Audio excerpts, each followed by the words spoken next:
On June 28, 1914, a 19-year-old fired a pistol on a street corner in Sarajevo. He killed the heir to the Austro-Hungarian throne and his wife. Within 6 weeks, that single shot had dragged the great powers of Europe into a war that would kill nearly 20 million people before it ended. The gun in his hand wasn't Austrian, it wasn't Serbian, it was Belgian, built in a small factory town outside Liège by a company that had spent 25 years quietly arming other countries' soldiers. And within months of that shot, the country that built the gun would be invaded itself. Its own factory would end up producing weapons for the army occupying it. This is the story of that factory. It's still standing, it's still making weapons, and there's a very good chance you've never heard its name. In 1888, the Belgian government needed to rearm its army, fast. The new Mauser bolt-action design out of Germany had made every existing infantry rifle in Europe look outdated almost overnight, and Belgium's military planners wanted a domestically produced version rather than a dependence on foreign supply. The order that followed was enormous for the time, roughly 150,000 rifles, all to be manufactured on Belgian soil. The problem was that no single Belgian gunmaker had the capacity to fill an order that size. The country's arms industry, centered around the city of Liège, was made up of skilled but individually small workshops, craftsmen's operations, not industrial-scale factories. A dozen of the region's leading gun-making firms, names that included Dumoulin, Francot, Nagant, and Pieper, among others, faced a choice. Compete against each other for scraps of a contract none of them could fill alone, or combine into something large enough to take the whole thing. They chose to combine. In 1889, those competing firms merged into a single new company, Fabrique Nationale d'Armes de Guerre, the National Factory of War Weapons. Most people would later shorten it to simply FN. Here's the detail worth sitting with, because it sets up everything that follows. This wasn't a national company born out of shared identity or shared vision. It was 12 rivals who briefly stopped competing because a government contract was too large for any of them to refuse splitting. The word national in the name was doing more branding work than the company's actual ownership ever quite lived up to, and that gap between the name and the reality would define FN for the next 130 years. They called it the National Factory. Within a few years of its founding, control of it had already slipped outside the country whose name it carried. Ludwig Lohe was a German industrialist who, by the 1890s, controlled a significant share of Europe's arms and machine tool manufacturing, the same financial network behind what would later become Deutsche Waffen- und Munitionsfabriken, one of Germany's most important weapons producers. Lohe's capital and machine tool expertise had helped get FN's Herstal factory built and running efficiently in the first place, and with that investment came real influence over the company's direction, the kind of financial leverage that, in practice, meant a German industrial network held meaningful sway over Belgium's supposedly national arms manufacturer within just a few years of its founding. Think about what that actually means. A factory founded specifically so Belgium wouldn't have to depend on foreign arms suppliers had, within a handful of years, foreign capital sitting inside its own ownership structure. The company built to declare Belgian self-sufficiency in weapons manufacturing couldn't fully claim that self-sufficiency for itself. This is the pattern this documentary keeps coming back to. Not survival, not collapse, a much stranger tension. A company whose name promised something its ownership and control couldn't consistently deliver. It happens again in a few decades, when German soldiers occupy the same factory floor. It happens again after that, and by the end of this story, it resolves in a way that took over a century to arrive. By the late 1890s, FN had a problem that had nothing to do with sovereignty. It had too much factory and not enough orders. Rifle demand had slowed after the initial rearmament contract was fulfilled, and a company built around heavy manufacturing capacity needed something to keep that capacity earning money in the gaps between military contracts. FN's answer was bicycles. It sounds like a strange pivot for a weapons manufacturer, but the engineering overlap was real. Precision metal tubing, frame welding, and machine-tooled components translated reasonably well between a rifle receiver and a bicycle frame. FN began manufacturing bicycles, and the diversification worked well enough that the company would go on to build motorcycles and, eventually, automobiles. FN would become one of Belgium's longest-running car manufacturers of the early 20th century, a fact that surprises almost everyone who only knows the company for its guns. But the detail that mattered most for the company's future didn't come from the bicycles themselves. It came from the sales trip that went with them. An FN sales representative traveling in the United States, working connections in the American arms and cycling trade, ended up in contact with an engineer out of Utah who was, by that point, already one of the most prolific firearms designers in the world, John Moses Browning. Browning had a design nobody else was fully capitalizing on yet, a compact, self-loading pistol that used the energy of firing to automatically cycle the next round into the chamber, rather than requiring the shooter to manually operate anything between shots. American manufacturers had shown interest in pieces of his catalog, but FN saw the fuller opportunity, and in 1897 Browning began a relationship with the Belgian company that would define both his career and FN's identity for the next 3 decades. The result arrived in 1899 and went to market the following year. The Browning-designed FN Model 1900, widely credited as the first commercially successful self-loading pistol sold to the general public anywhere in the world. It sold in the hundreds of thousands over its production life. A bicycle company's American sales trip had turned into the deal that would make FN one of the most important handgun manufacturers on the planet. The Browning partnership kept producing new pistol designs through the 1900s, each one refining what the Model 1900 had started. In 1910, FN released a compact update, smaller, simpler, chambered for a cartridge that balanced concealability against stopping power.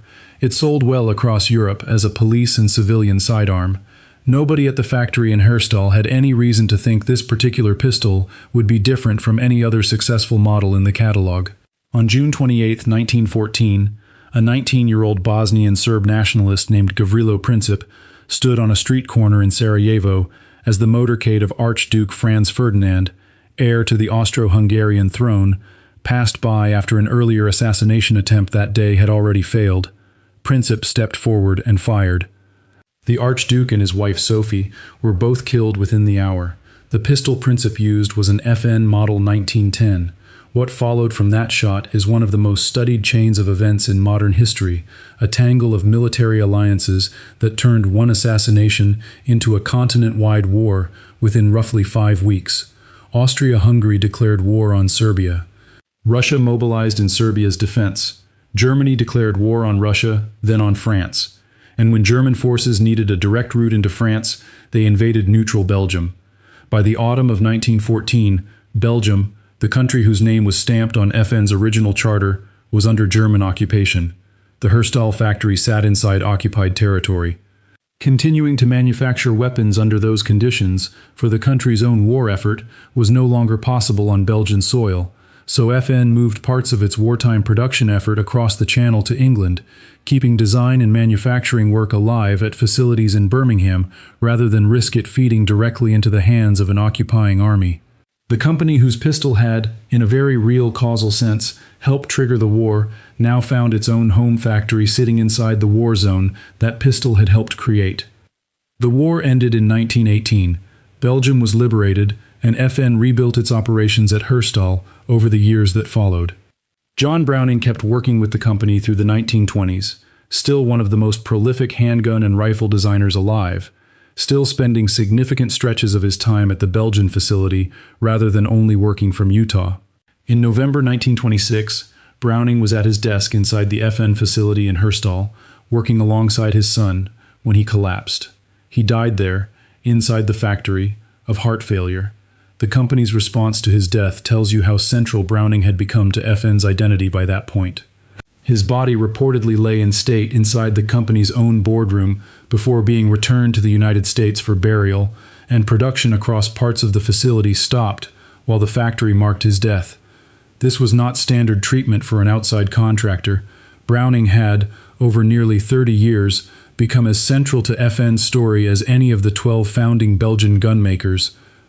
He left one major project unfinished, a new service pistol design meant to improve on everything the Model 1910 and its successors had done. FN's own chief designer, Dieudonné Save, took over the project, refined it through years of further development, and released it in 1935 under the name that stuck, the High Power. It would go on to become one of the most widely issued military sidearms of the 20th century, carried by dozens of national armies across the decades that followed.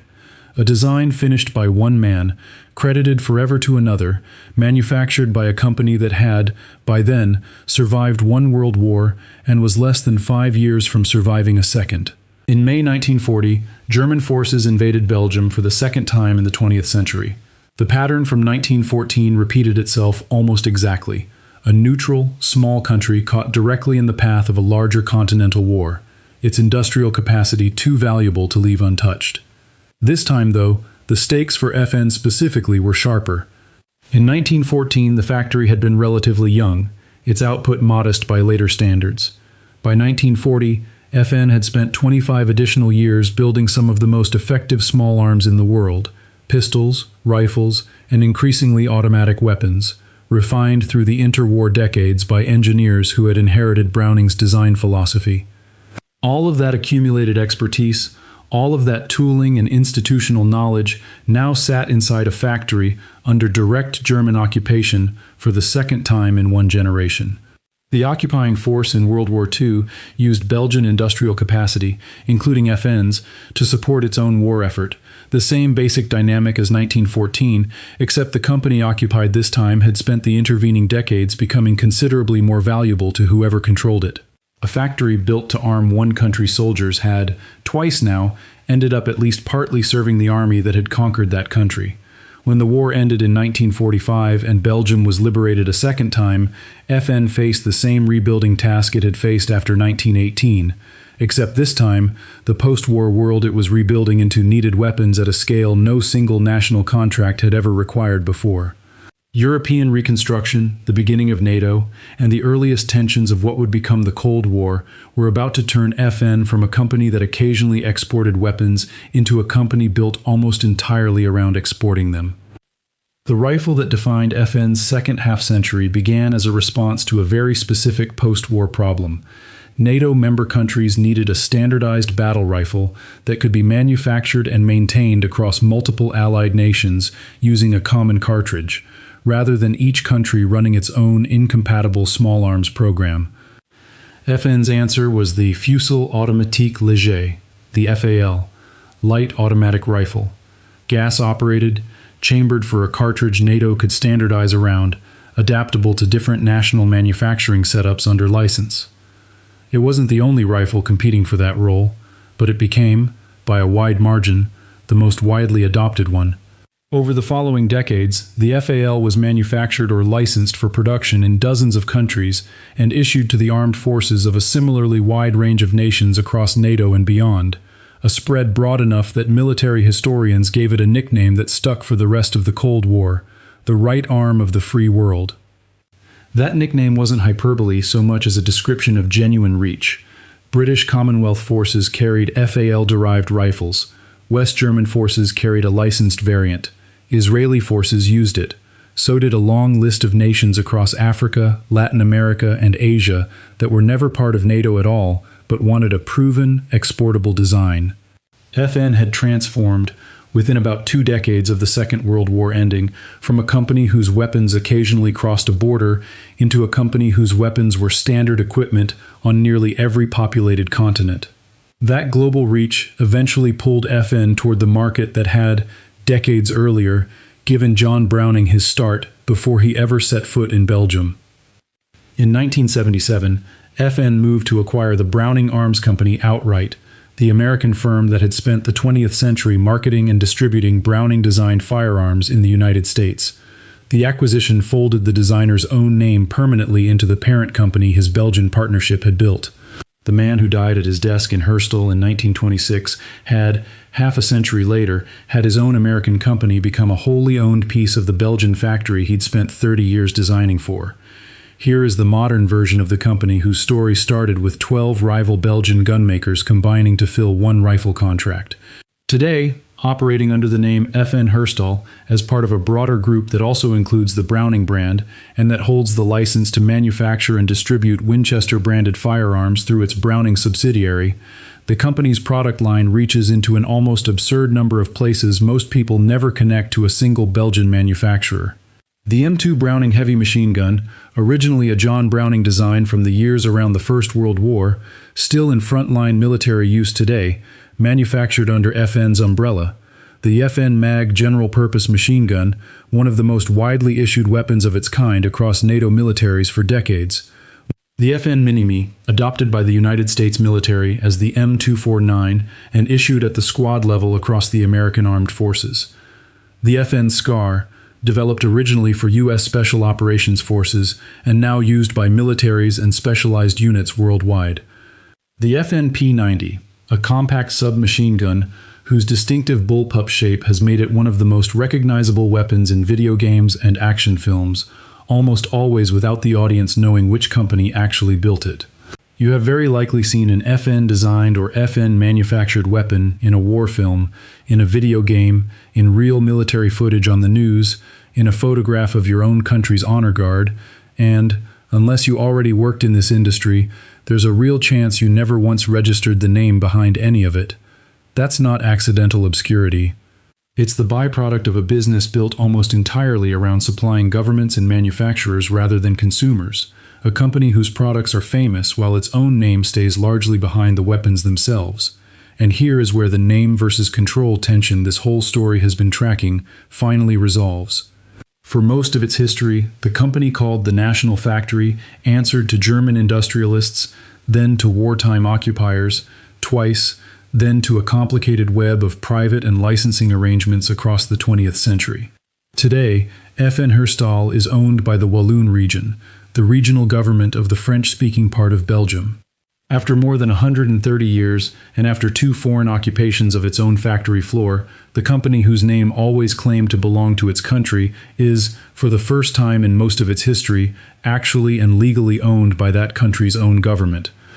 You have seen this company's weapons in half the war films ever made, in the hands of soldiers from dozens of different armies, in news footage from conflicts on every populated continent, in your own country's military parades, on your own country's honor guards. Now you know its name, a factory built by 12 rival gunmakers who briefly stopped competing to win one government contract. A national factory that spent decades under foreign financial control before it ever spent a day under Belgian government ownership. A pistol from its own catalog that helped trigger the deadliest war the world had seen up to that point, and a home country that was invaded, twice, partly with weapons built on the same production lines that pistol came from. FN Herstal is still standing in the same town outside Liège where it started in 1889. It is still building weapons, and for the first time in most of its history, the name on the factory and the hands actually controlling it finally belong to the same country.